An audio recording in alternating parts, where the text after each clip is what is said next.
Łukaszenka w Chinach i Elon Musk atakuje Trumpa to tematy, które poruszę w dzisiejszym wydaniu. Proszę o subskrypcję, by na bieżąco otrzymywać analizy, raporty i sprawdzone wiadomości. Zaczynamy.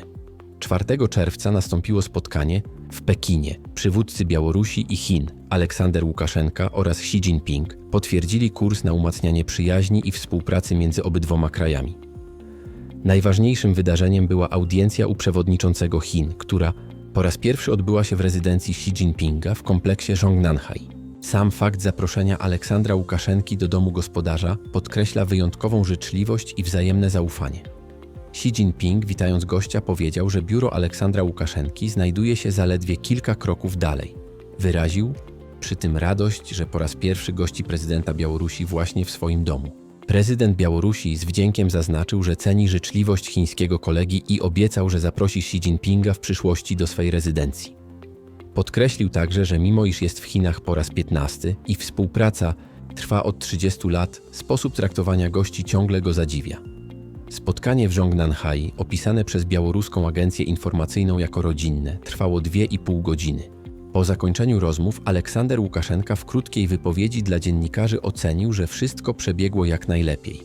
Spotkaliśmy się z przyjacielem, porozmawialiśmy. Uzgodniliśmy, że musimy zintensyfikować nasze stosunki. Spotkanie było bardzo udane. Chiński przywódca pogratulował Aleksandrowi Łukaszence ponownego wyboru na urząd prezydenta Białorusi. Zaznaczył, że jest to wyraz poparcia i zaufania narodu białoruskiego. Zapewnił, że pod kierownictwem gospodarza Białoruś osiągnie jeszcze większe sukcesy w budowaniu państwa. W programie wizyty przewidziano również spotkania z biznesem. Prezydent Białorusi uczestniczył w rozmowach z przedstawicielami sektora realnej gospodarki oraz finansów, wskazując na konieczność technologicznej modernizacji białoruskiego przemysłu maszynowego. Wyraził uznanie dla pomysłu Xi Jinpinga, który dąży do naukowej i technologicznej rewolucji w budowie maszyn, widocznej już w Chińskiej Republice Ludowej. Podkreślił, że rozszerzony korytarz współpracy stwarza nowe możliwości dla białoruskich przedsiębiorców. O unikalnym charakterze wizyty mówił pierwszy wicepremier Białorusi, Nikołaj Snopkow, który nadzoruje relacje z Chinami. Zwrócił uwagę, że negocjacje miały fakultatywny charakter, a najważniejszym elementem była podróż prezydenta zorganizowana w formie przyjaznego rodzinnego lunchu.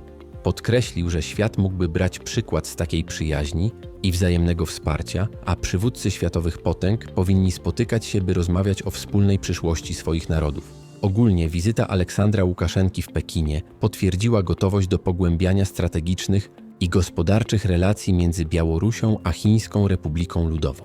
Przywódcy uzgodnili intensyfikację współpracy, zwłaszcza w dziedzinie przemysłu budowy maszyn, technologii i finansów, co ma wzmocnić rozwój obu państw w nadchodzących latach. Propagandowa narracja nie zmienia faktu, że Chiny wykorzystują każdą okazję, by robić biznes i tworzyć zaplecze dla swoich towarów. A Łukaszenka, szczerze mówiąc, nie ma innego wyjścia, jak robić dobrą minę do każdego, kto chce z nim rozmawiać. Temat drugi. Elon Musk otwarcie skrytykował projekt ustawy prezydenta Donalda Trumpa dotyczący wydatków rządowych z kilku powodów, które ściśle wiążą się zarówno z jego rolą w administracji, jak i z interesami biznesowymi. Po pierwsze, Musk pełnił rolę doradczą w nowo powołanym Departamencie Efektywności Rządowej, jednak jego obowiązki nie zostały przedłużone, co wywołało w nim wyraźne rozgoryczenie. Drugim powodem frustracji było wycofanie nominacji Jareda Isaacmana, sojusznika Muska, na stanowisko administratora NASA.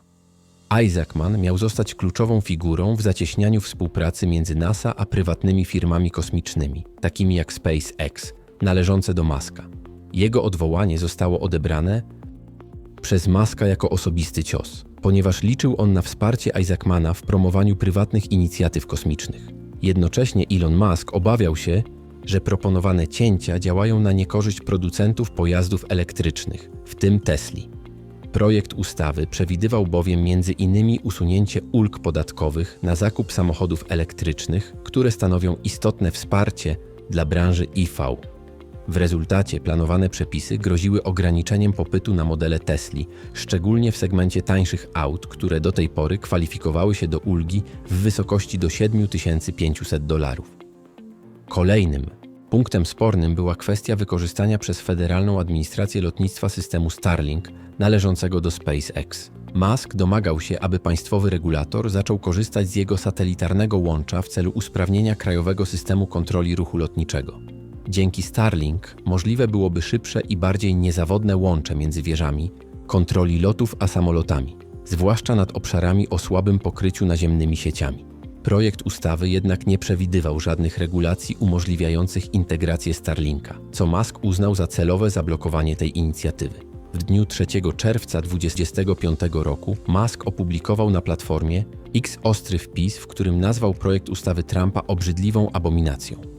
Podkreślił, że choć dokument ma rzekomo na celu cięcie wydatków, to w rzeczywistości powiększy i tak już ogromny deficyt budżetowy o około $2,5 biliona w ciągu następnych 10 lat, zwłaszcza przez przedłużenie ulg podatkowych i zwiększenie wydatków na militaria oraz ochronę granic. Musk wskazał również na polityczne motywacje niektórych członków Kongresu.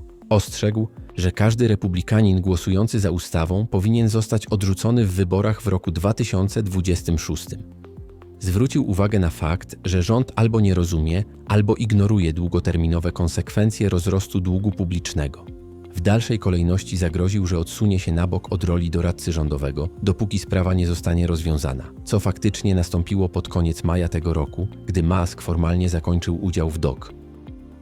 No cóż, w sytuacji, gdy obok siebie znajdują się dwa wilki alfa, nie trudno o atak jednego z nich. Trump poprzez swoje niespójne działania traci drastycznie na poparciu wyborców, więc Musk może celowo dołącza się do większości. Dodatkowo nic tak nie boli, jak utrata kasy w ekspresowym tempie, a ponieważ Musk to żywiołowy i otwarty chłop, więc mówi co myśli. Opcja druga. Trump tak narcystycznie egzekwuje swoje wizje i kaprysy, że zgubił racjonalność i kierunek działania. O tym, co udało się Trumpowi zrealizować z obietnic wyborczych, będzie analiza za kilka dni, na którą zapraszam.